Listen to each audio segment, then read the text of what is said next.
So, I feel like I've done a distinct disservice to everyone who's followed me for my one video on Dusk, so consider this video a successor to that one. It's taken some searching to find another shooter that hits a similar balance of horror and action, so it's really fortunate that I followed up the glowing recommendation of a friend and tried the Ashes series.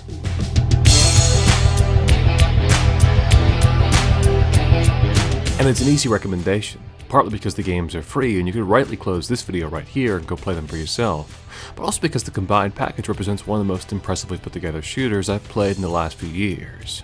While there are certainly problems worth discussing, if you've been starving for something to fill a void left by games like the Half-Life or Metro series, then I can't stress trying this highly enough. For the sake of clarity, there are 3 entries bundled with the Enriched Edition you can find on ModDB. There's the original game, Ashes 2063, a 2 to 3 hour long trek through the ruins of Georgia.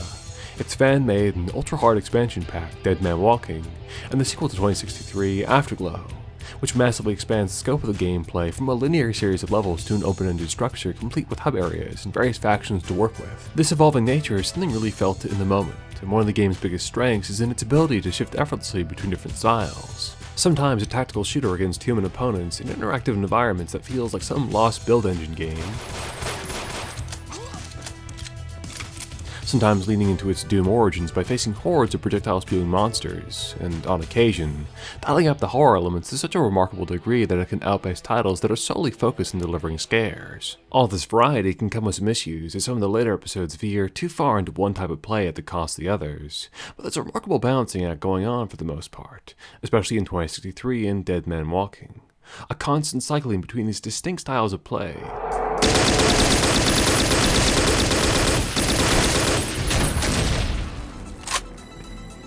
One of the more obvious reasons for the successful blend of gameplay styles is the way it plays around with resource management. A firing line of raiders is a strong threat, but they have the benefit of dropping ammo at the end of a skirmish, meaning that these encounters almost always resupply you and give these firefights a great forward momentum. Mutants don't offer the same luxury, so being forced to dive deeper and deeper into the irradiated depths of this world is naturally tense, having to make do against hordes of enemies as your weapons greedily eat through your limited supply of ammo. This also has a nice knock-on effect of getting you to see a wider range of your weapons.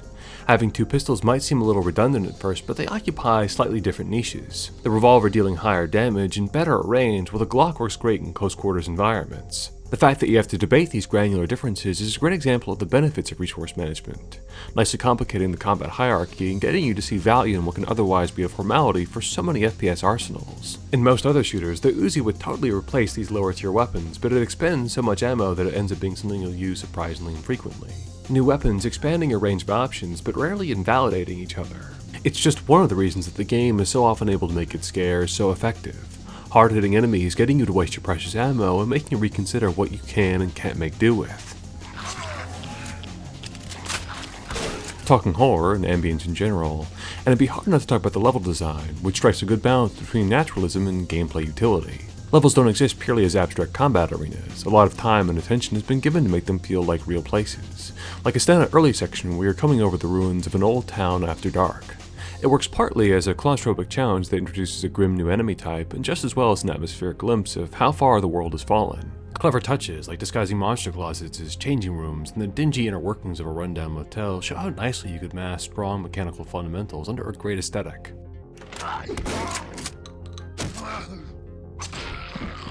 Moments like these abound throughout the games. In the climax of 2063, the ruins of Atlanta are made especially threatening. You fight a wide range of enemy types from room to room, in addition to having to deal with a radioactive countdown timer that forces you to keep moving and fight for space whenever you're in open air. Compared to the breathing room of the prior encounters, the pace here feels positively manic. Exactly the blend of setting and gameplay that'll probably push us away from being labeled as simply another boomer shooter. That said, a boomer shooter might have felt the need to make a more diverse enemy roster, but the first 2 episodes do a good job of using these admittedly simple enemy types. Raiders use hit-scan projectiles and will act more cautiously, while the mutants serve as a much more direct threat, swarming you with their larger numbers. Taken on their own for stretches at a time, the combat against these individual factions gets pretty monotonous, but the real trick of it is the way these 2 are traded out over the relatively short runtimes of 2063 and Dead Man Walking. Their limitations masked by each of the episode's brisk pacing. This pace is especially felt in some of its longest levels, like the aforementioned one in downtown Atlanta, but it's a sensibility that's appreciated throughout. Dead Man Walking's second level is another great example of this, an encounter in a sewer against human opponents that encourages stealth leading into an open-air shootout. before delving into some cramped, radioactive caverns fighting a variety of mutants. Again, scrutinize any of these sequences or enemies for too long and they're dead simple in practice, but try them out frequently enough and the overall effect is fantastic.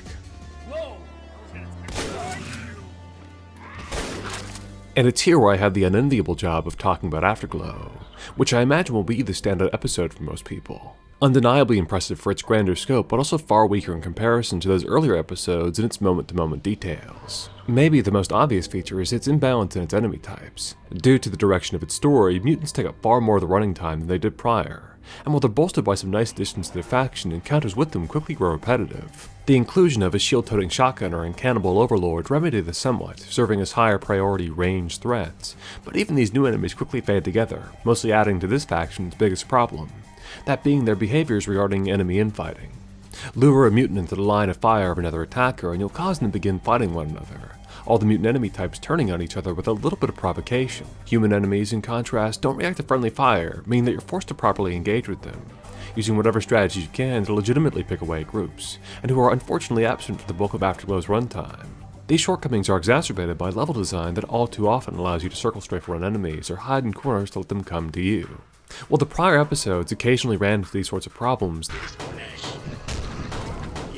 they're a staple of Afterglow in a really unfortunate way. Level designer Andrew Yoder writes with the concept of the doorway problem in FPS games, the idea that players need an incentive to push out of cover and into the interesting areas, and details the problems he ran into trying to create compelling reasons to engage in the level he'd made, noting that, instead of fighting in the arena, my friend steps back into the hall and fights in the doorway as the enemies funnel in.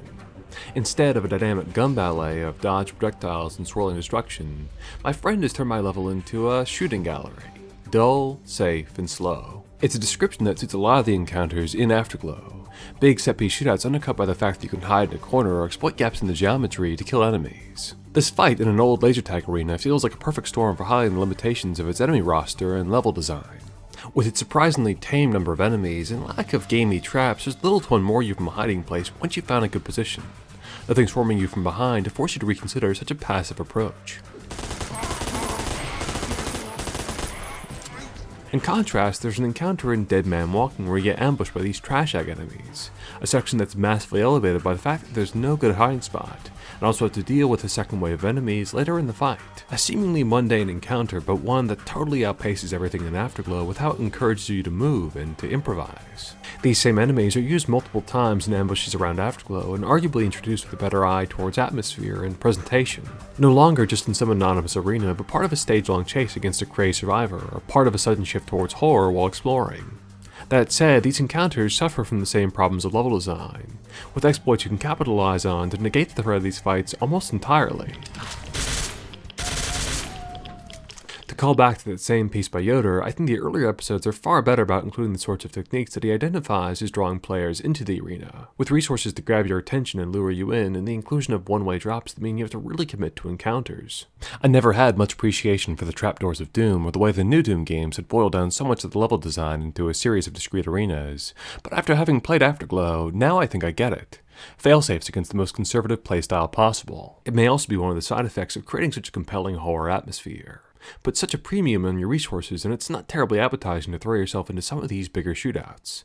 And so the order of the day becomes playing as safely as possible. And maybe, much more simply, it's due to the fact that Afterglow lacks after-level breakdowns, artifacts from Doom that gave the earlier episodes a greater sense of forward momentum. While the level design might not have always encouraged you to move, its part times might have. While my time with Doom mapping has been limited, 2063 and Dead Man Walking feel far closer to that scene in spirit, with a better sense of how to design encounters and dull enemies, while Afterglow skews to the experiential side of FPS titles. Combat is a wrinkle in the overall structure, a tool for pacing before the next big plot point or set piece. It's something especially felt with the new enemies, fighting them coming across more as a way of filling out a location instead of serving as some deeply meaningful addition to the combat sandbox. You fight killer plants because you're in an overgrown botanical garden, and fight other survivors because you're coming over the same ruins they were. Some additions, like a brief fight against the remains of a military faction and these highly lethal flamethrower mutants, are surprisingly rare given how they could have further filled out the roster.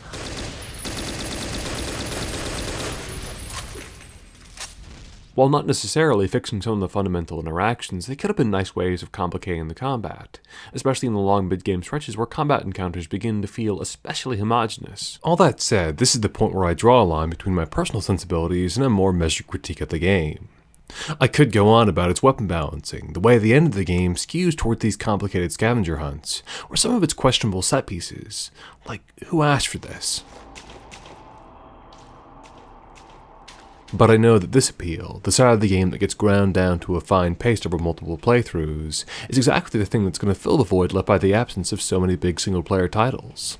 Lots of modern shooters have big arsenals and are crammed full of arena fights, but few spend time on things like this particular kind of directed exploration, or imbue the action with so much narrative intrigue. I also don't want to harp on this too much, as the developers have been transparent in what they felt were the shortcomings of Afterglow, which ended up being the singular focus on mutants and the shift towards dialogue-heavy quests. As they wrote in a short post-mortem of Afterglow, from the midpoint on, most of the combat revolves around fighting mutants. If you like that, cool, but from a combat variety standpoint, things get very stale. And, noting on the structure, we aren't going to simplify progression or put quest markers down, so don't worry. However, there are a few things in Afterglow that were incredibly obtuse and poorly communicated to the player. In some ways, it's incredibly vindicating as someone talking about the game, to know that your armchair design choices align with those of the developers, but I don't think any of these ideas are bad outright. The ambition here is sort of infectious, and for everything that I think has regressed from the earlier entries, its biggest moments feel like they could have only been supported by this shift in design. Hard to say if a leaner game would have been better if it meant potentially losing out in sections like the Stadium or its spectacular finale. While I have my problems with Afterglow, points I think are worth articulating don't let them diminish the experience of actually playing through it. I said it earlier, but titles that immerse you enough to take you on a proper journey seem understandably more infrequent than the host of boomer shooters out now, requiring a lot of set pieces and a broader overview of where the game is even going. If you've been starving for something like it, an epic adventure through the ruins of the unknown, then I can't recommend the Ashes games highly enough. More broadly, if you felt like this medium has grown tired and stale, try the weird and lesser known stuff that's still being made today, the hidden gems buried under so much junk. If playing these games has taught me anything, that's where all the best stuff is. Thanks for watching.